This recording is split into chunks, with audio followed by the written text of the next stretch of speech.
that's what's going to generate views. That's what's going to get clips if something hilarious happens and they're on the best vibe ever. Because you have to remember, these boys and any YouTuber, they do a million videos. What does that process look like when it comes up with a video? Is there this like 90-page playbook to create a successful Beta Squad video, or is it just more simple than that? What, so like with pie charts and analytics? Yeah. Your job as a producer or a director, right, is to deal with the problems. Obviously, if you've done your job right and you've prepared everything correctly, it shouldn't on paper, but things go wrong on the day. Sam Turner, the man behind Beta Squad's YouTube channel. Hello. 11.5 million subscribers, I checked this morning. 11.4 I thought it was, but if it's 11.5, then I'm misinformed. Yeah, fair enough. Mate, this is such, like, for me, interviewing you today is huge. Like, I really respect you coming and talking to me, mate. So thank you, first of all. You're welcome. Thank you for having me. Yeah, man. Your job, on the face of it, sounds so interesting, and sounds like, you know, you're the producer director of the Beta Squad YouTube channel. So, you know, that sounds like you have an incredible time. You know, you're working with these incredible YouTubers, and, you know, the stuff you do is super, super fun. Mm-hmm. Is that the case? Yeah, I mean, to be transparent, I'm not just saying it so, you know, it looks good for them, but I wouldn't be in this job if it wasn't extremely fun. Don't get me wrong, I'm just like anybody else. I watched YouTube growing up. I loved YouTube, right? It was always on in the background. And after years of picking up on your favorite creators, how the humor is, how the UK scene got bigger and bigger, I always remind myself it's a great opportunity. And I love working with the boys. That being said, it is still a very hard job, much harder than people think. But yeah, man, it's like living a dream. It's a beautiful job to have, and I'm extremely grateful. Yeah, man, it's sick. I'm very jealous of your Instagram. Seeing you like in like Singapore and like Bangkok or wherever you are, it's just like, man, this guy gets around. Like, we try. I always try and get the best Instagram photo because I know that's going on later. Yeah, but that's probably like 2 seconds of the whole job, right? Like the rest of it, you're like trying to speak to fixers or trying to get runners or trying to get cast or whatever it is. Yeah, you might see me on a plane with them at one point, but then the majority of the time is in front of a laptop or on set trying to wrangle 30 people. Yeah, but at least you're working with like YouTubers, right? I mean, these guys are just like normal blokes, right? It's not like you're just working with, you know, super like arrogant and horrible talent. Like, they're just nice geezers. Right, well, that's the beauty of it, I think, because I worked in film and TV before, and it's not to say that all, you know, actors or music artists you meet aren't great as well. We've met many of them, but honestly, with these boys especially, the beauty of it is they are just what they are on camera, right? Yeah. You would think they're not always super serious or always messing around. Yeah. And I think after so many years of being with them, you kind of develop a relation with them. Yeah. And I think that's why my job's unique. And after 3 years of doing it, you know, you wouldn't be able to do this job if you weren't first at least friends with them or understand them as people, right? Yeah. I mean, you guys have to do some weird shit together. But how did you actually get into it? Like, how does one go from, I don't know, going to university or being in education and being interested in film to where you are now? Right. So I always tell the story about how I got into the industry. I was 6 years old and I watched the film Jaws. Jaws, okay. Right? And it scared me so much I wouldn't get in the bath.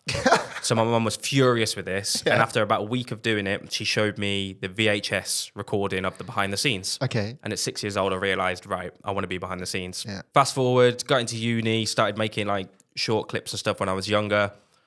Studied film production, where at this point I was about between the ages of 18 to 21. So what's that, like 2018 maybe?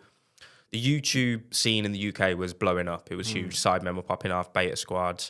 But not to the extent they are now. So I was always watching them in the background while studying traditional film, where you're told to go into the industry and, you know, work in advertising in the traditional sense, feature films, music videos. Yeah. Is this what university told you? Yeah. Okay. Or at the time, you know, that was the only avenue. Yeah. Really. No one ever talked about YouTube as a career, even as a creator, let alone crew. Yeah. Right? So when I left uni, everyone moved to London. This was right about 2 years before lockdown. I got a job at a traditional production company, worked my way up from runner for like no money to go on any set I could. Production assistant, production manager, was kind of climbing the ladder. Then lockdown. Yeah. So through lockdown, I made a short film. That was the only thing I could do just to keep myself busy. Started getting some freelance jobs. And then multiple freelance jobs as working as a producer. And anyone watching who doesn't know what working in production is, it is basically just making things happen, right? But for these much bigger brands. Yeah. But then YouTube jobs started opening up. I actually worked for a podcast. I was a producer for one. But as much as I enjoyed that, I did always like Beta Squad. I always kind of knew where they were, watched their videos. And then out of the blue, I remember Chunks put on his story one time, the end of my contract was coming with this podcast I did. Chunks put a story up saying, we need cameramen for Beta Squad. Yeah. Anyone available, email this email. I mean, I'm not doing anything today. Drafted up this email. Hey, I'm not a cameraman. I've never handled a camera. However, I think I'm quite a good producer. Would you like any help with this? I got a reply a couple of weeks after that, maybe, or maybe like a week after, saying they had a shoot that they wanted me to do. They were going to go to America, to travel across America. They gave me a date. I think it was something like the 16th. They said, oh, that's great. That's next month. Turned out that was actually in like 4 days. Was this Chunks email you, by the way? No, it wasn't Chunks himself. Oh, okay. It was the manager who's now my boss, right? Yeah, okay, cool. But it was just an opportunity to say, like, can you do this shoot? Yeah. Did it. It went well. I didn't go with them. I was like, right, cool. I've done that one job. That's great. Love Beta Squad. I'm happy. Then that turned into, well, would you like to try it full time? Nice. And then 3 years later, this is where I'm at. Nice, man. I mean, it's like there's no linear journey, is there, to becoming a producer or a director or a camera operator?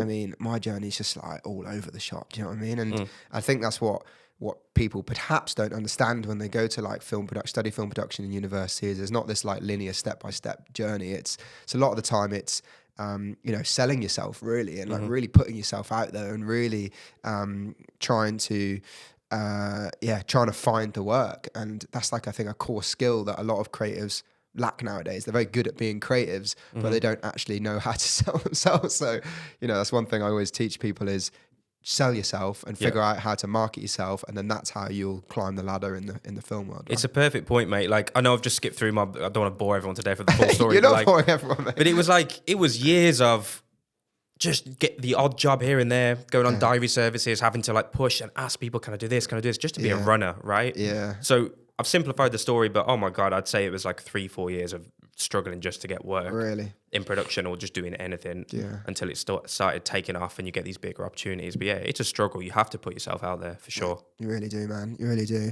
So tell me, what does the typical process of creating a Beta Squad video look like?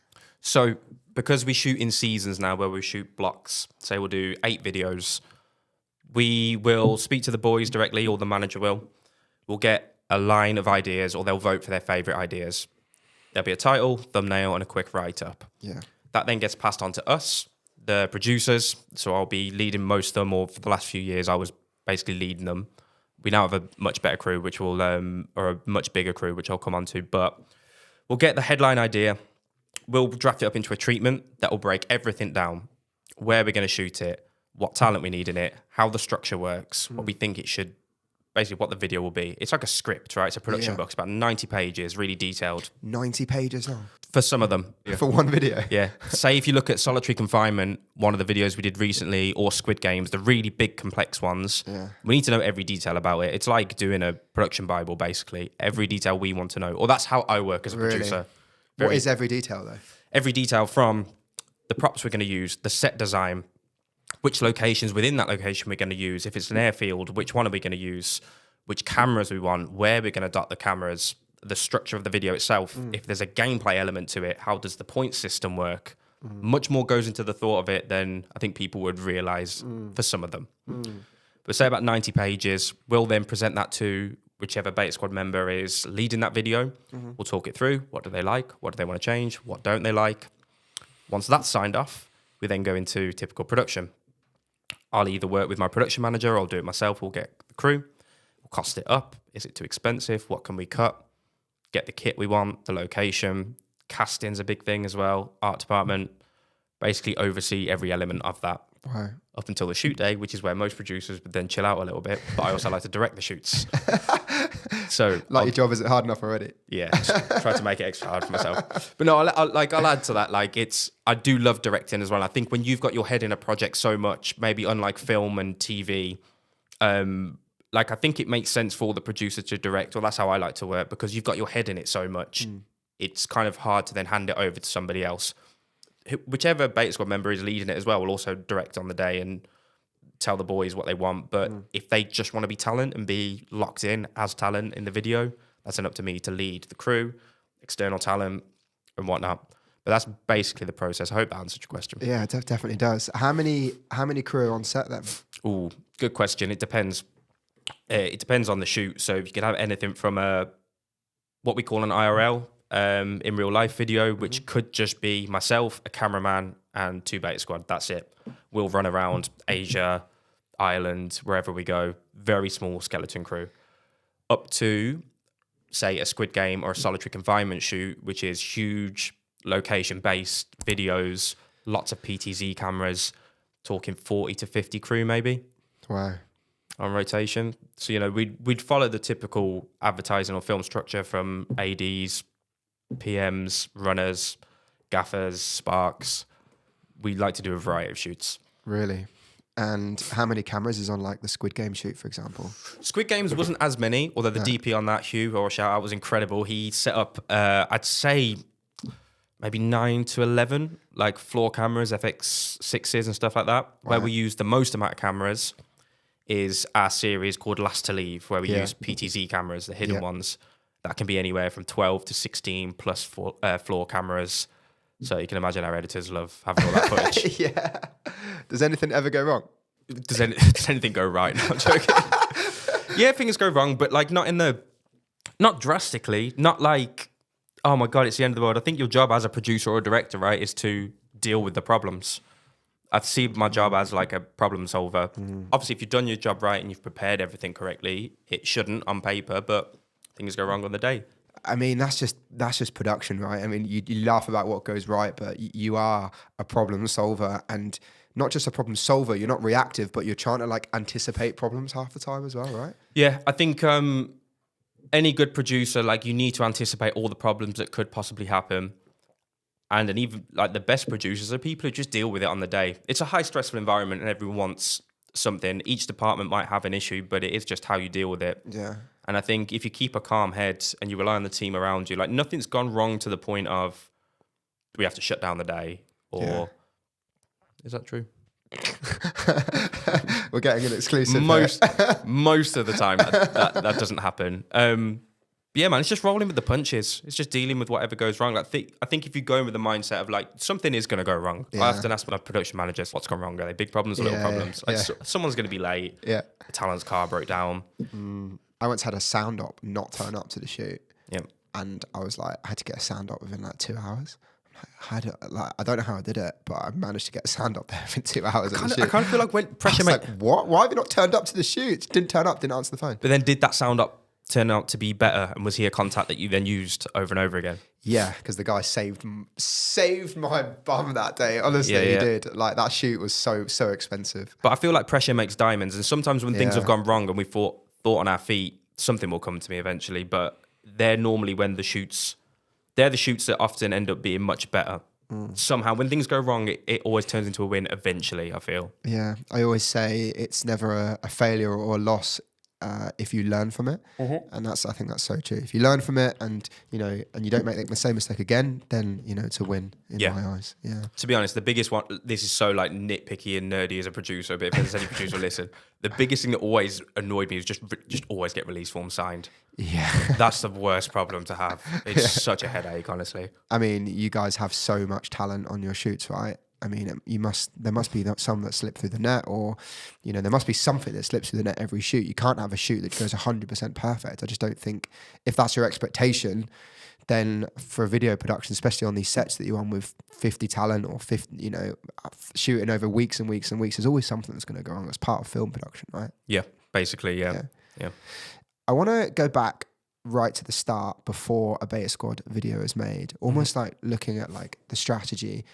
Do you guys have like, I think when people look at channels as big as the Beta Squad, 11.5 million subscribers, and they think, wow, like this team must have, the best YouTube strategists in the world. Like, they must be like super analytical, super like data driven. Like, what does that process look like when it comes up with a video? Is there this like 90-page playbook to create a successful Beta Squad video, or is it just more simple than that?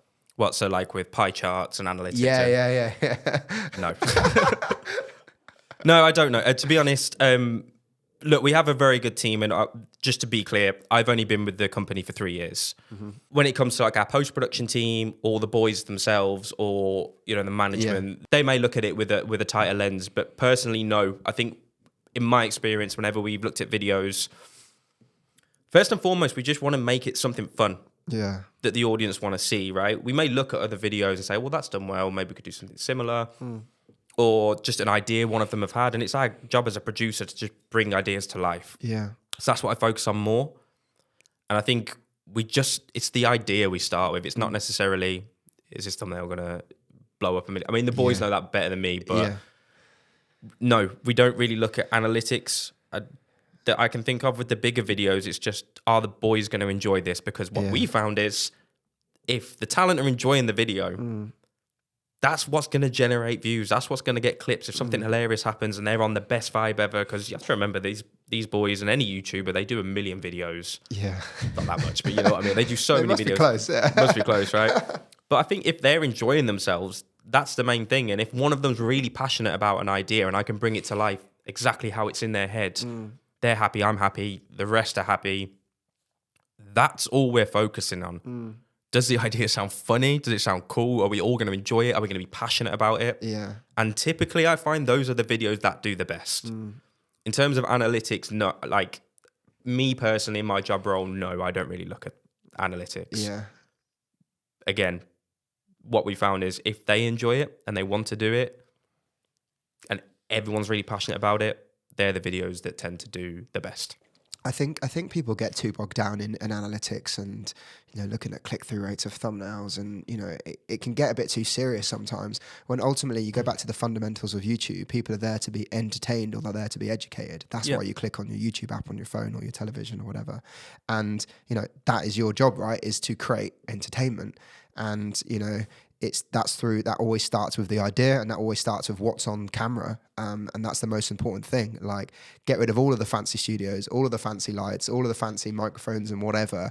And if you've just got a really solid idea and it's filmed on a phone, you know, and it's funny and people like it, sometimes, you know, they're going to be the ones that are going to do the best, right? Yeah. I think there's a danger in being too formulaic. I mean, obviously there's only so many ideas in the world and some may look similar, or we may do different iterations of a format.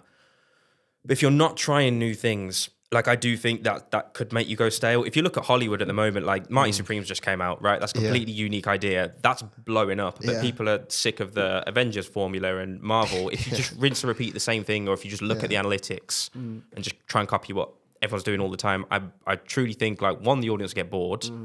I'd probably get bored making it. Yeah. The boys would get bored filming it. Yeah. So you have to try new stuff, and you have to just, if it sounds good and it's feasible and it's within budget, why not? Give it a try. It's like one of the best examples of this, I think, is when we did a video called "We Opened a 5-Star Restaurant." It's one of the videos I'm most proud of. It's where we never really done anything like this before. There were quite a few similar formats, but we took 2 restaurants. We let the boys take over those restaurants as managers and chefs. They had to be within 100 feet of each other. And we had one host judging the 2 restaurants, and then we'd let them set up. They've got no experience as chefs. And then at a certain time, say 12 o'clock, real audience members flood in. Okay. And just see how that goes. Now, that could have been a disaster. That was a risk, because we didn't know how they were going to cope, right? There's so much out of your control. So much out of our control. Yeah. But we went for it, and I think that's one of our best videos, and we're really proud of it. How do you deal with a video where there is so much out of your control? Because as a producer, from my experience, you want to control everything, really. But sometimes sometimes in the most uncontrollable moments, that's where the fun is, right? Yeah. That's something I actually learned in my journey. So I come from traditional film, and I've always loved movies, but that's a very different discipline. Yeah, shot list, storyboards. That's the production I was used to, right? Then you came into this unscripted world with Beta Squad, who probably the most chaotic creators, and just learning to let go. And there's a middle ground, and I think it's like a sixth sense you eventually get of, right, you don't need to over direct, just let it run. Yeah, see what happens. Yeah. If it does go stagnant or it goes off format and it's not entertaining, then you can bring it back if it's going over too much. But it just becomes a sixth sense, yeah, I guess. I mean, that's their job ultimately as creators and YouTubers, right? Their job is to keep it going and is to be unscripted. Yeah. I mean, how much is there between you like directing them and them, you know, almost like directing themselves and just getting it completely? Oh, I mean, they're consummate professionals, right? They've been in YouTube. They know more about YouTube than I do. Yeah. So like sometimes I'll direct something that's maybe a shot, or I Yeah. think something might be slightly better. Yeah. Sometimes I'm right. But sometimes they'll just come out with stuff and direct it themselves. Really? Nico especially will direct this shoot himself, but he's like they know what they're doing. They've done this for years, you know, over a decade maybe. You don't need to be there then, Sam. No, just sit at home. You can sit at home on the laptop with your walking pad. Yeah, exactly. I'll just sit down. But yeah, I'd say it's a good split. It depends who's directing it on the day, really, but it's a good split. Especially if like it's a format where one of the boys has come up with it and the others don't really know what's going on, then they need a bit of direction. Yeah. Or if it's something new. So like our Guester series, they've done it a million times. I don't really need to direct much. That's just more producing. Yeah. If it's a brand new format, especially like Squid Games, where there's lots of big set builds, then I've really be like, stand here, this is how this works. Okay. Come over here at this time. Yeah. Don't fall in that thing. That's cold water. Yeah. Don't do that. Watch that knife. Just watch that knife. After it's already in his back and he's walking around limping. He's always got blood pouring down his back. Yeah, probably watch out for that knife. I mean, there's always this constant battle, I think, especially when someone else wants to get involved, whether it's like a brand or a sponsor, or when they want to get involved in a channel, they want to almost like direct a creator too much, I think. And you see it in ads all the time, and you see like a creator read an ad and it's just like, this is not the creator, definitely didn't write this, is definitely the brand that wrote this, because it just doesn't sound like them at all. And I think brands and sponsors are starting to understand that a lot more now, and really letting like YouTubers just be the YouTubers. I mean, that is why you subscribe to a YouTube channel, because of their personality, right? And as soon as you try and like shoehorn an ad or shoehorn someone to buy something in there, or shoehorn like a specific brand word or whatever it might be, people, the retention just drops. I mean, you see it on the back end of YouTube, it just like drops, or they skip or whatever. Do you ever find that challenging at all when working with the YouTubers? I wouldn't say on the brand side I know as much. Like obviously we do some ad reads and stuff, and that's what keeps the revenue for a lot of YouTubers alive, right? So I wouldn't speak so much on that. But what I would divert your attention to is, like, if you look at what's even more interesting than the brands trying to come into already existing channels, if you look at Nico's Shades campaign, he made these adverts himself. So I directed these adverts, but he wrote them, right? And we would come on and do these brands together. So it's what I think is interesting is looking forward, that I think a lot of creators are now going to make their own brands, but then also create their own advertising campaigns. We did all those in-house, the big adverts we did. Really? Scripted. They look sick, by the way. Thank you, mate. They're really cool. That takes me back to my movie making days. So when we had an Ari Alexa on set and this big track, I was like, oh my God, this is incredible. Doing all the shots from Jaws and Shaun of the Dead that I loved. That Jaws was so isn't fun. real. Jaws isn't real. Oh, yeah. Thank you. Yeah. But yeah, man, but I think that's what's exciting, is seeing creators come up with their own advertisements. Like if you look at like Kai Cenat, for example, he's done a load of trailers for some of his marathons. Like, it's interesting that now, especially with my background working in professional advertising, where it was like, oh, maybe we'll get a YouTube run, that it's cut to a level now in 2026. It's just been the new year, that creators are now making their own big budget adverts and doing it their way. Yeah. And if you look at the success of Shades, that is now the #1 suite in the country, I believe. It shows that when you leave them to come up with their own ideas, as Nico has, like, I think that's actually the way forward. Flying, isn't it? We should have had some shades on the table here. Yeah, I should have done an ad for him. That's really bad of me. I'm sure he doesn't need it. I mean, Nico is like such a big personality, and so are the others. How do you manage that on set? And like you said, you obviously let them be themselves, but is there like a balancing act between like these 5 like huge personalities on set, as well as having guests on set as well? Yep. I think first and foremost, you know, they are all just mates. Yeah. At the end of the day. So it's like if you had a group of people, like you're at a party, right? Or I don't know, just don't bother them all the time is basically what I've learned. Okay. Only when you need to. Okay. Because they've got people left, right and centre telling them stuff. I think if they want their downtime, just leave them to it. Yeah. Obviously, after 3 years of travelling around with them and stuff as well, like I feel like I'm quite close with them. Just learn to not be constantly talking about the work, because, you know, shoots as fun as they are, and people think, oh, that's really fun. They're long days. Yeah. They're really long days. So I think as long as you find that balance of, look, if they need a rest, just go let them chill out. Yeah. Or just speak to them. Like when we used to have freelance directors, and there's no slight to anyone, just, don't speak down to them. They're smart lads. They're YouTubers. Just speak to them on a level as they might, but look, this is how this is going to work. What do you think about this? They get it more than anyone on the set, right? Yeah, just show them respect, right? That's all it is, I think. I think there's no...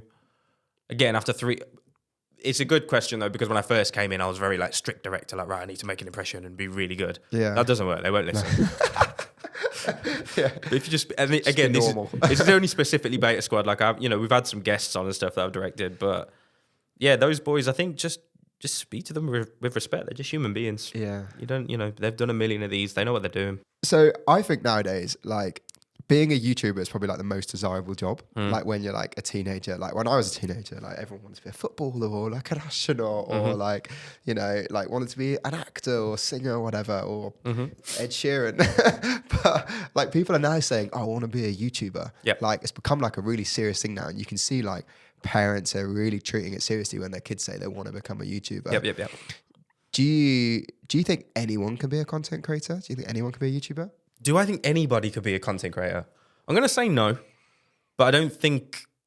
I haven't got anyone in mind or a particular kind of person in mind that can't. I'd say most people could be. Yeah. From looking at the guys in the Beta Squad, what attributes do you think you need to become a successful YouTuber? A successful YouTube group or an individual? Let's go for individual now, and then we'll talk about group after. Individual, I feel first and foremost, you have to be yourself. Yeah. I feel, right? And find what you like, right? Test other things. Don't look at one creator as your inspiration. Be right, I want to be like them. Be yourself. Try new things. I think just try and be different. And in such a saturated market, I know that's difficult. Yeah. But just try and be different. Do what's passionate to you. For example, years ago, I started a small channel just talking about films, and that did well, but it was just because I cared about it. Yeah. But I'm not going to try and go be KSI. Yeah. And do Try Not to Laugh channel. That's not me. Yeah. So I think just be true to yourself. What actually interests you. Be yourself. Do what interests you. Invest in a half decent microphone. Why is audio your bugbear? Yeah. Hopefully this audio is good then. Yeah, God, please. I don't think you even need a really decent camera. But no, equipment aside, don't get bogged down in that. I think just be yourself. A perfect example of it is Angry Ginge. Right? I know he's more of a TikToker. Streamer. I don't know. I'm not in that world as much, but he's just so authentically himself. Yeah. But that's what got him there. Same with Beta Squad. So moving on to the second part of that, which is groups. The reason they work so well is their group dynamic isn't forced. They are just mates. Yeah. And they're themselves. Yeah. It's not like they switch on and put a personality on. Yeah. They're the creators, I feel will struggle to hold up an act. Yeah. If you're just yourself, I think that's it, man. Just do stuff you do stuff you genuinely care about, not what is doing well or what your favorite creator's doing. Try new things, but just see what sparks your passion. I think if passion's there, you've got a chance. You can't lose, right? If you're yourself. I mean, and that is your only unique selling point, really, is you as a person. Yeah. Like you said, any idea is barely original nowadays. It's hard to come up with a super original idea, I think, for a video. I mean, I find it really difficult. I mean, it can be out there. It's obviously risk taking, but your competitive advantage is what Daniel Priestley says is your mountain of value. So what you've built up over your years, being yourselves, getting into film and all of this knowledge you've soaked up over the years. That is what is your competitive advantage compared to someone else. And I think that's the biggest advice I'd give to someone who wants to start a YouTube channel is what's your competitive advantage? What do you know a lot about? Who do you know as well? That you can make it happen. And how can you grow? Yeah, I think it's a good point on that as well. Is you're right. It's a really saturated market and there's so many ideas. But, we learned a theory in film school about creativity is never original. So if you look at any film, feature film, the last few years, it's got inspiration from a film from the 40s, from the 20s. There will be an iteration of it. So if you're struggling to come up with ideas, there's nothing wrong with taking inspiration from other creators. I just say just don't copy them, copy and paste stuff. Yeah. But I think, you're right. How do you some of the ideas that come through from your strategy team or your managers at Beta Squad, how do you take an idea from, I don't know what they give you, don't know whether they give you just right, here's a title, here's a thumbnail, here's the idea. How do you take that and turn that into something which is these huge videos that you're creating? Because what I've always found is difficult is if I was to explain an idea to you now, I might think that you've understood my idea, but have you actually understood my idea? No, it's a great question. It's what I used to struggle with. Yeah. two ways that an idea can develop. And I will also say it's not always that case of they'll give me an idea and then we'll do it. Sometimes it's as simple as on a call, they'll flippantly say a video idea. Yeah. That'll spark, because, as a producer and director, you've got to be creative yourself. I'm not just all admin. It might spark an idea, like the restaurant one I spoke about. I love Boiling Point. I don't know if you saw that show. Boiling Point. Not that show. It was a film. It was a short film that got made into a feature film. It had Stephen. Was this the cook one? The chef? Yeah, Stephen Graham, right? Yeah, so I just watched that, and then Sharky had mentioned about doing a restaurant video, and I remembered if you put someone in the front, in the back. Anyway, I digress. But it was the case of a small idea can spark something in me that will then make me develop it, or if the boys themselves or the management have a really clear idea and I don't quite have it in my head. This is where that treatment comes into play. Okay. Because you need to get your head around it. It's like studying a script. It's like studying for an exam. Yeah. Eventually it will click. So the way I do it, I'll record the call because there's no way you're taking all these notes and all these little ideas. AI meetings is incredible, right? Mate. Google Meets. It's incredible. But I'll rewatch it back. So I'll break down the treatment the way I normally do, and then I'll listen to it back and back and back. Like, oh, they meant this, and then this makes sense, and that's connecting because I truly believe, I don't know, it depends how you are as a learner. I'm a visual learner. I'm not a it will just go out my ear, right? Okay, so you need to see a video, or you need to see a storyboard, or you need to see references. Yeah. Is that how you work? I'll make them. So the thing that will spark me off is, like I do with my films and storyboarding, if there's an idea for, say, solitary confinement, which we spoke about with these 4 boxes, what will really make me lock into the creative of the idea and spark new ideas is I'll start drawing up how the set will look. Yeah. Or I'll start. Are you physically drawing with a pen? I'll physically draw it, but now you can just print screen that and put it into Adobe Firefly, and it'll create a polished version for you. Oh, right, wow. But once you've got these visual aids in front of you, then it starts coming together. Okay. And it's like pieces of a jigsaw puzzle. You might have a baseline idea that you can develop, or you might have a fleshed out idea that you need to connect together. But it's just about putting your head into the work, right? It's not like a week before these shoots, we discuss it and then it's done. Sometimes they take months to develop it. And that's why these treatments, which I call a production book, which is similar to a script in a film, or the storyboards, it's just each of these elements and each of these ideas need to be in this one centralized document. Okay. At least that's how I work. So you can look back to it, change it, and then essentially that's when you've got your head locked into creative and you've got a passion for it. Because without passion in this job, it's a slog. Yeah, I imagine it is. But the more you look at it, the more you really like it, but you start thinking about it more. Yeah. And when you're not working, I'm on the track, that looks good. I'll get this idea from there. Yeah. It's still creativity at the end of the day, right? It comes from everywhere. It definitely is, yeah. And I always think production's a bit like I used this terrible metaphor in a meeting the other day. It's a bit like a sausage machine, right? So you're putting in bear with me on this one. Yeah, I can't wait to see how this goes. Yeah, so your production engine in the middle is the machine, and you're putting in pork and you want to get sausages out. But if the machine isn't working right and everyone's not doing the right things, then you're going to get eggs out at the end of the sausage. Does that work? How would you get eggs? Where's that analogy come from? How would eggs come out at the end of it? You know what I mean? Everyone's got to be creative in the middle of that process. Yes, you are right. So what you put in when it comes in the idea is what you get out at the other end. Yeah. Okay, go on. And maybe that was a better way of saying it. But what I've realized is if everyone's not aligned right from the very start, right from the strategy, right from the creative treatment, then everyone can put their 2 pence worth in on the creative, and then you can just get out something which isn't what you put in basically right at the very start. Yep. The DOP might want to light something different, or the sound guys might want to put lapel mic somewhere, and this isn't a lapel mic type shoot, or whatever. No, you're right. Might make sense. So like you said, that production playbook at the start is almost like the Bible, really, I guess, for everyone to exactly. And I think as well, if you're not only producing, if you're directing, if you're leading a shoot, you need to have a very clear vision of what it is you're trying to achieve. Things can go wrong on the day and little things can change. But if you go in there with a baseline idea and everyone's got their 2 cents and you've got no visual aid to show them, you haven't put in the work of this idea before, it might fall apart. Yeah. So again, that's why I think that creating this document to show you've really thought about every intricate detail, and when people ask you from sound to costume to art, these little intricate questions about where should this go, when does this come in, you've got an idea, you've thought about it. Okay. I think turning up and just winging it can be dangerous. Thing is, that's what the videos look like when you watch them, right? They just the amount of people who go is this scripted? Especially when talent come in, no, we've thought about the format and then everything else isn't. So it's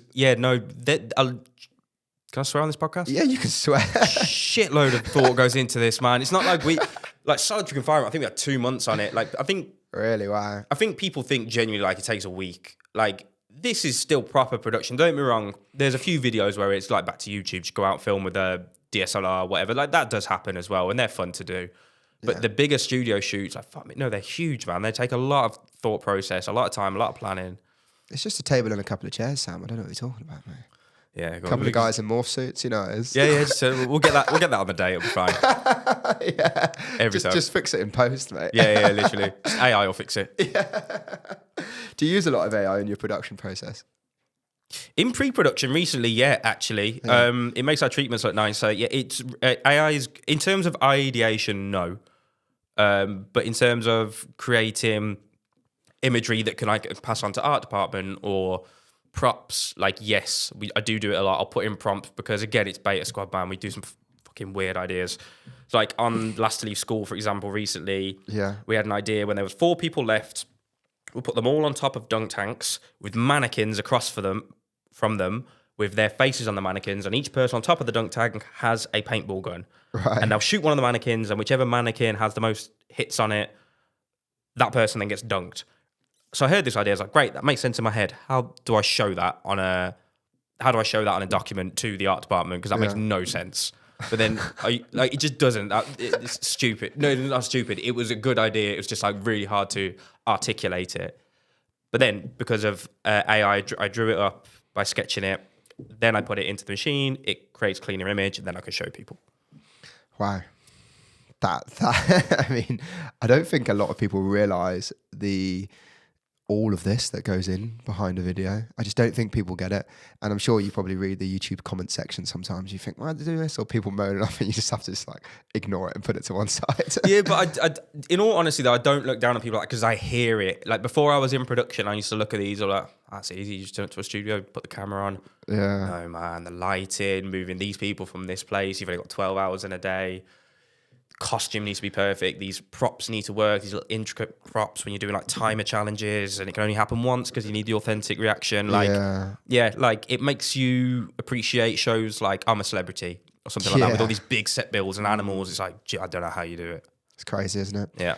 So what's the difference between a successful YouTuber versus a non-successful YouTuber? Consistency.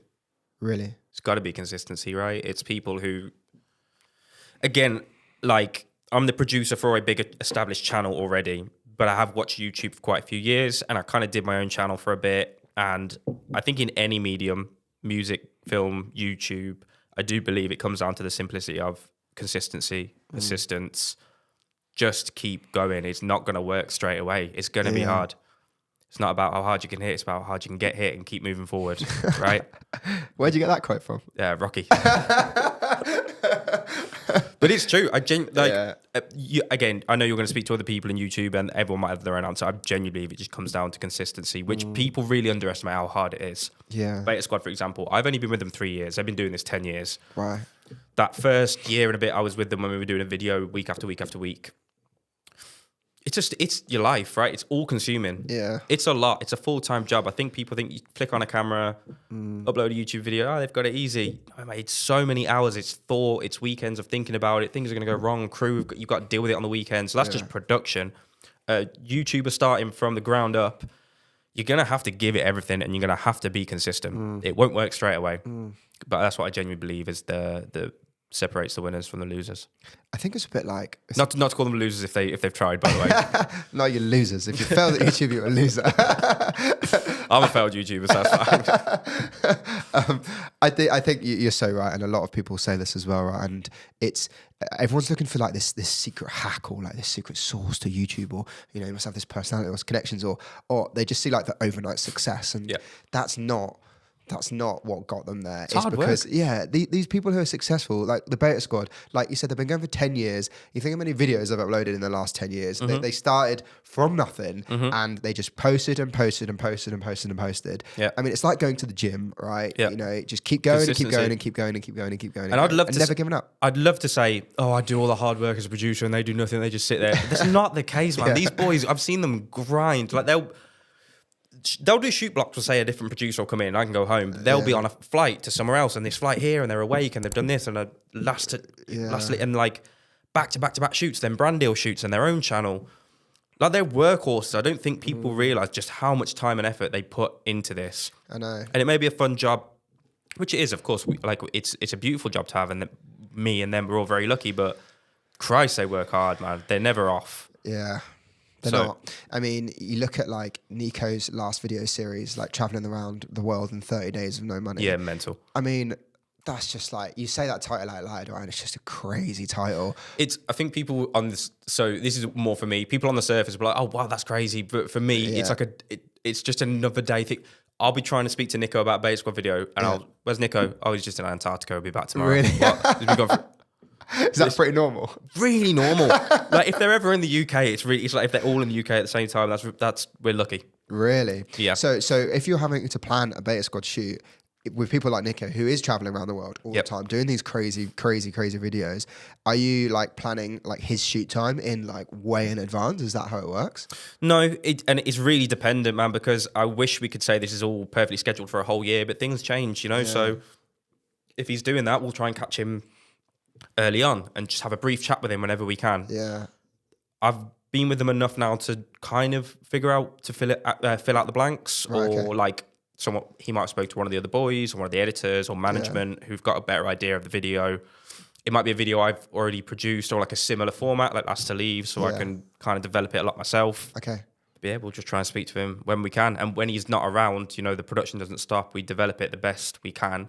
Okay. So then when he's back, we can kind of say, that's right, let's, change this around. So again, it's practice. After 3 years, you kind of just get used to it, and you kind of, you figure out what they're going to say, essentially. Yeah. You're almost like becoming like replicas of them, really, because you know them so well and you've worked with them so much. I'm not as funny as they are. I mean, I wish I was as funny as Nico, man. That guy is hilarious. Yeah. It makes me die. I actually introduced Nico's last video series to my granddad. Really? And we both watched it on the sofa together. And my granddad was like, this is hilarious. Like, he's never watched YouTube, like 70-year-old man, never watched YouTube before. And even he found it funny, and even he related to it. It's so difficult sometimes. But like, for example, we went to Australia and they're still doing that thing even when the cameras are off. Really? And you don't know because you don't know when they're going to start trolling. I remember when I was new. Yeah. Like, I couldn't be around them because I couldn't contain my laughter. It's little things like we were out there outside the Opera House in Sydney with AJ and Nico, and the camera wasn't even rolling. And some random guy said, "Oh, can you just take a photo of me quickly?" Yeah. Nico's got the camera. He's like, yeah, I'll take some. Hold on, let me just come up to you and say, like, this is the guy's face. And Nico's just straight up to his head there, like, on his forehead. What's the point? There's not even a camera rolling. I mean, the guy just likes to laugh, right? It's so funny. I mean, going back to like them working, like going back to creators who are starting their YouTube journey, and you know, you talked about them uploading consistently and working like goddamn hard. Like, if you don't treat YouTube seriously, I think that is probably where you're most likely going to fail. And like you said, like with these guys, like that video series, I traveled the world in 30 days with no money. Like, you don't think people actually realize when they're watching it, he did actually travel the world in 30 days. Oh yeah, it's all real. With no money. It's all real. And he's filming 24/7 for 30 days straight. Have you ever been on a shoot which is 30 days straight, 24/7? Like, no. Like, it's hardcore, man. I've done stuff with him, or like any of the boys where like, it might be a couple of days, or like I've mentioned to you off camera, we did the Asia tour recently. Yeah. And Christ, that was enough. But I mean, we've got bank account, we've got crew, and that's a lot. They just go and do it. It's determination. Yeah, it's crazy. It's crazy. I don't know a job like it, to be honest. It's just grit, pure grit. Like, it is hard, but it's like any job. If you want to be a boxer, if you want to be, I don't know, analytic strategist, whatever, it's just hard work. Yeah. But it's just the thing that he's passionate about, especially with these boys. They're just passionate about YouTube. So they've done the thing that they still work hard at it, but it's their joy, right? So it doesn't always feel necessarily at work. Yeah, I mean, you've got to love it, haven't you? First and foremost. And like you said, when you started your production career, like, you loved YouTube and you love film. And if you don't love it, I think people are going to very easily see that through. You'll burn out. I think people think it's a cool job, and don't be wrong, like, I wasn't some production expert, but I've been around enough professionals and like shadowed a lot of people on feature film sets and seen how big sets work. But I was still quite junior in my career, but I loved it, and I had the drive to be like an incredible producer, and I was like, I know I can get there. And I think in lockdown, I got fired from the production company I was at because they didn't have the money. Right, okay. So I was a bit bitter about it. Because you're too expensive, you're too good. I'm too expensive, I was too good. Couldn't afford me. He's off the market, guys. It's too expensive. But then I also remember what it was like to kind of be like, oh shit, I don't know what I'm doing. I'm freelance, like, it's scary. Yeah. So when you get that opportunity, man, you got to take it and you got to give it everything. So we started with we actually used an external production company, and I was just the liaison between them. Then I said, let me produce these, I can do it. So we did that. Those videos did well. Then that grew to, okay, well, they're small size shoots, but I want to direct them as well. Fine, I started directing and producing. Then they're these small studio shoots, then they're set builds. Now we're going to Asia. Now we're doing these set builds that cost God knows how much money, PTZ cameras, 48 hours. It just grows incrementally, and you have to keep pushing yourself and your skill set, because if you stay stagnant, you won't learn. And that's true for creators as well. You have to take risks. Yeah, and I think a lot of people in production are scared to take risks because they're just so used to everything being so controlled. But in the YouTube world, you got to let go of that. You've got to take risks. You've just got to, because that's where the fun comes in, and that's where the authenticity comes in as well, right? Yep, I think. I was used to working in like APA jobs, right, which are super controlled and strict and OT and all that stuff, right? Then you have a 15-minute like break here, and then a 15-minute break here. And then you come to this YouTube world, and it's not that. Simultaneously, though, I will say, like, as a producer, it's also your job to look after the crew. Yeah. Because it's not a one-man band. It's not Beta Squad. It's not me, the director and the producer. You've got a crew that are working their ass off for you as well. So I think as long as they understand what they're getting themselves into, and you've communicated clearly what it is that we're doing, and you look after your crew, man, because they're your people. It's not one person. It's a band of people coming together to create this amazing thing. As long as you look after them, I think that's a very important thing as a producer as well. Yeah. I mean, it's clear, to be honest, mate, that you love what you do. It's so clear. Like you talk, you're so passionate about it. And I think it's so important when working in this space that you love it, because there'll be times when you absolutely hate it. But if you love it, then that'll pull you through every single time. Yeah, I think it goes back to what I was saying about getting your head locked into the idea, because it will be hard. There'll be sleepless nights. Things will go wrong. You'll get stressed. You'll argue. It does get stressful. But if you've got this centralized idea that you're working towards, and you keep locked in on that, and you see it happen time and time again, you know it's worth it at the end. And then when you finally see the video come out, and it gets a great reaction, it's incredible. It was like, I think one of the first instances I had on a big scale of that, we did Last to Leave the Box with AMP. So that was like Kai Cenat, they came over. Yeah. And we knew they were coming over. We had a format, Last to Leave the Box. It was really successful. I think we had 2.5 weeks to put it together, but at that time, that was the biggest shoot I was ever going to do. Huge set build, all these things coming in, PTZ cameras, big studio. And for me then, 2 weeks with just a production assistant, I was like, how are we going to get this done? And we worked day after day after day, long hours. Really? But then that is now the most viewed video on our channel. Wow. And when that released, it went nuts, right? Really? But that was so satisfying. Are you planning like multiple videos at once? Or is it like, yeah, you are? Yeah, so... Because these are big videos, man. Like, how did you do it? Yeah. I don't know. No sleep. So it's gotten a lot...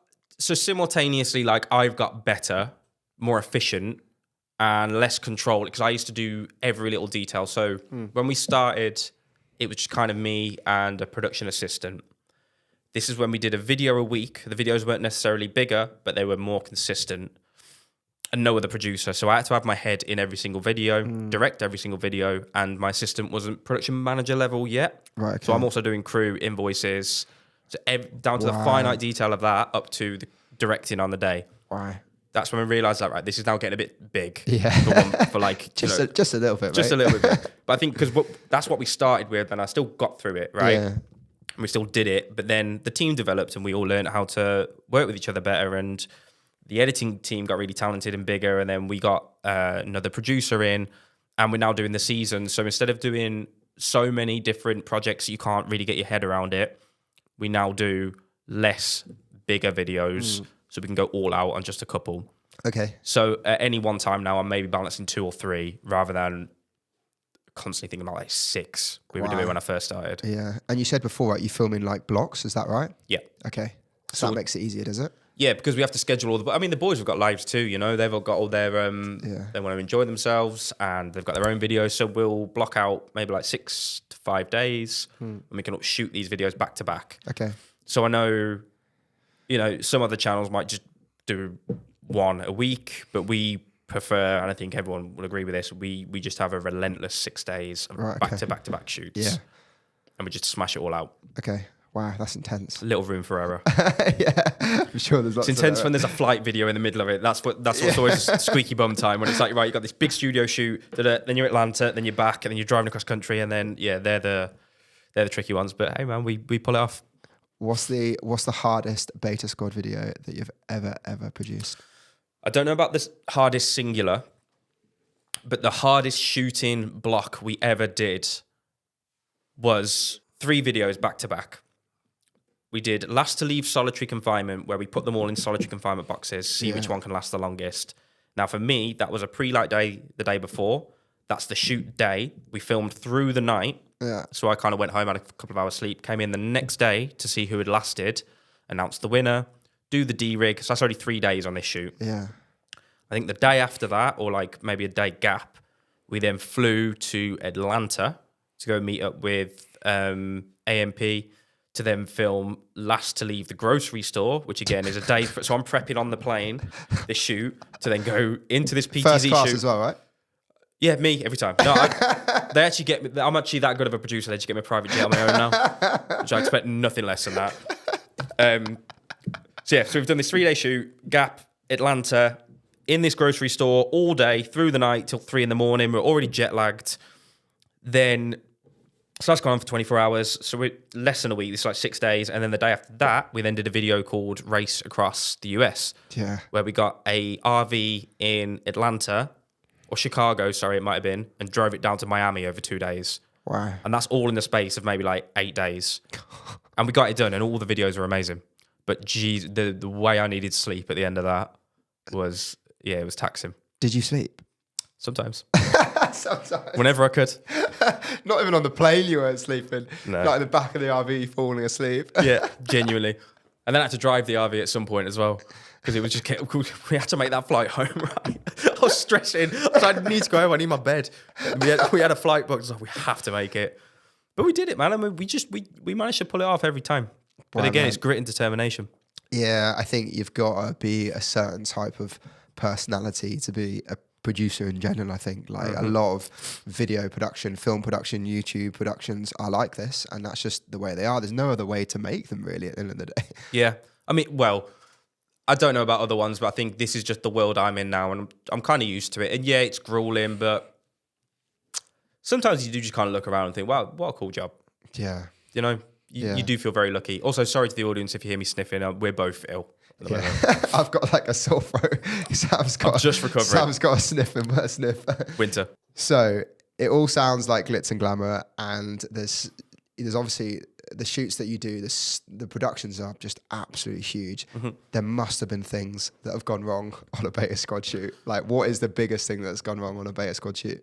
I don't think I can talk about like the biggest things that have gone wrong without getting in trouble. We'll leave that for another day. But I could talk about some things that have gone wrong. Okay, for example, it's actually not one of the Beta Squad boys. So, Deji, the YouTuber, he cost us so much money in overtime on Squid Games because if you've ever seen the Squid Games video, yeah, it's great. Thank you, man. That took a lot of effort. It's very, very good. The forfeit for some of these videos was getting shot by a paintball gun. Yeah. Now, we don't mess around with Beta Squad. We got high-powered paintball guns at point-blank range in January outside in a freezing cold airfield, right?